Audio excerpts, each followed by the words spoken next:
тобы, үшінші топ, тас тобы. Жарайсыздар. Келесі енді үй тапсырмасына шолу жасайық. Үй тапсырмасы берілген болатын сіздерге. Үй тапсырмасы бойынша сілтеме берілген. Барлығымыз телефондарымызды аламыз. Сілтемеге кіреміз. Бол деген әдісі арқылы біз үй тапсырмасын, тест тапсырмаларын орындаймыз.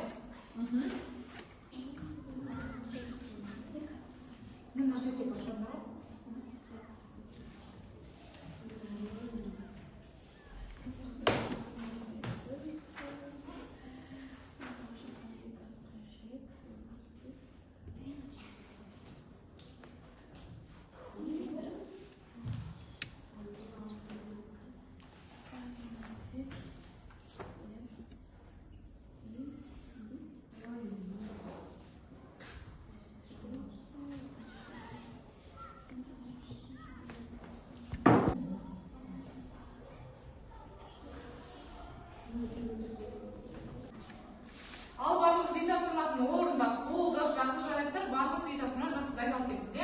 Енді келесі тақырыбымызға өтейік. Мына қараңыздар, фотосуретте не байқап отырсыздар? Минералдар байқап отырсыздар. Боксит, бор және де не байқап отырсыздар?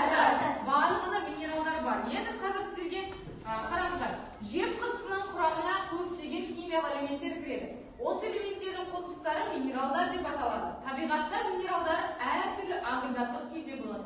Тау жыныстары шығу тегіне қарай магмалық шөгінді метаморфты болып бөлінеді. Айтылып отырған ақпарат қай тақырып туралы айтылған? Қалай ойлайсыздар? Дұрыс айтасыздар. Бүгінгі сабағымыздың тақырыбы пайдалы биологиялық химиялық қосылыстар. Енді сабағымыздың мақсатына тоқталып өтетін болсақ, жер қыртысында көп тараған пайдалы химиялық қосылыстардың барысын түсіндік. Біздің тақырыбын айқындап алдық. Енді сабағымыздың тақырыбына сәйкес видеороликті көрейік. Күтіш оты. Сонымен қатар темір сульфиді, берил, темір екі карбонаты сидерит және темір мен титанның оксиді темір титанатынан тұратын илменит сияқты минералдар да бар. Титанның ең негізгі кендеріне титан диоксиді болып табылатын рутил мен мыс көптеген минералдардың құрамдас бөлігі болып табылады. Мыстың негізгі минералдарына алтын сары түсті мыс пен темірдің сульфиді халькоферит, купрум феррум С2 және жасыл малахит гидратталған мыс карбонаты купрум 2О.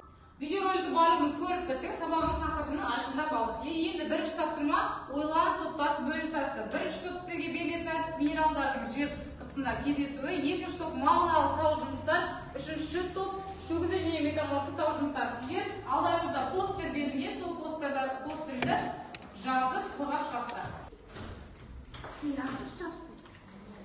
Кім дайын? Бізде бірінші топ дайын деп кездеседі.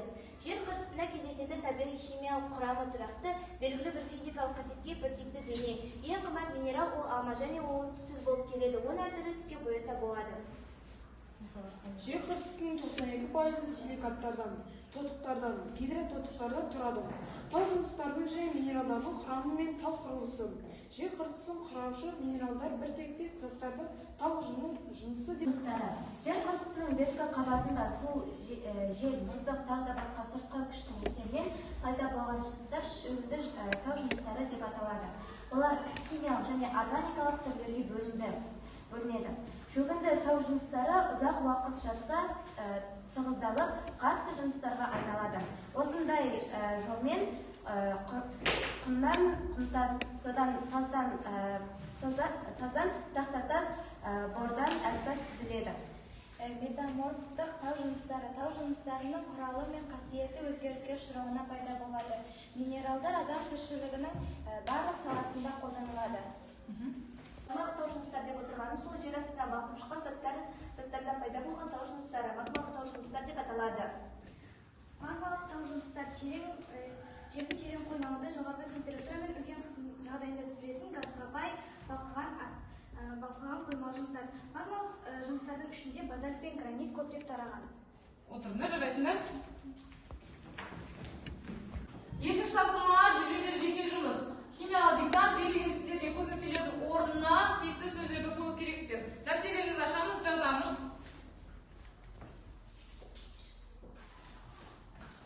Кірістік.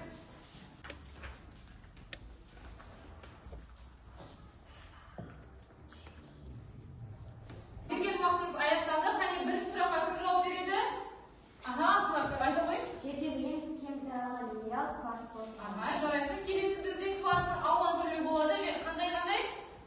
Сандуғаш? Кварт алуан түрлі болады.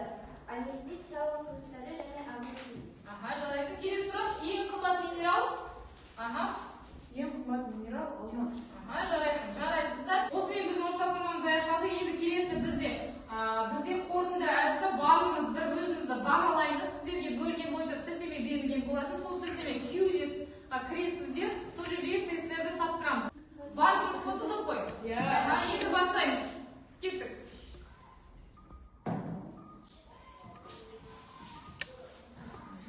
Барлығымыз бастаймыз.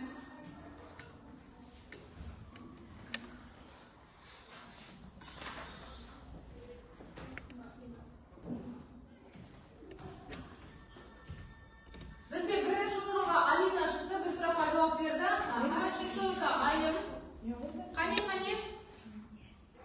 Мұслиман бірінші орында. Қане тездетеміз. Асылдар бірінші орынға шықты. Екі сұраққа дұрыс жауап берді. Тақырып бойынша толық меңгерген сияқтымыз, иә? Қане. Ал енді бізде осымен бітті. Ұлғысыңыз байқамыз. Бірінші орында бізде Мұслиман, екінші орында Асылзат, үшінші орында Айым екен. Енді барлығымыздың өздеріңіздің проценттік үлестеріңізді көріп алыңыздар. Кім қандай бағаға ие болған, кім қанша сұраққа жауап бергені барлығы көрсетіліп тұр. Барлығымыз жақсы жарайсыздар. Барлықтарыңыз сұрақтарға жауап беріпсіздер. Ал енді бізде осымен бітті. Ұлғысыңыз байқамыз. Бірінші орында бізде Мұслиман, екінші орында Асылзат, үшінші орында Айым екен. Енді барлығымыздың өздеріңіздің проценттік үлестеріңізді көріп алыңыздар. Кім қандай бағаға ие болған, кім қанша сұраққа жауап бергені барлығы көрсетіліп тұр. Барлығымыз жақсы жарайсыздар. Барлықтарыңыз сұрақтарға жауап беріпсіздер. Енді осымен барлығымыз тестті тапсырып біттік. Енді үйге тапсырма алыңыздар. Осы 20-шы параграфты оқып, үйде түсінік айтып келесіздер.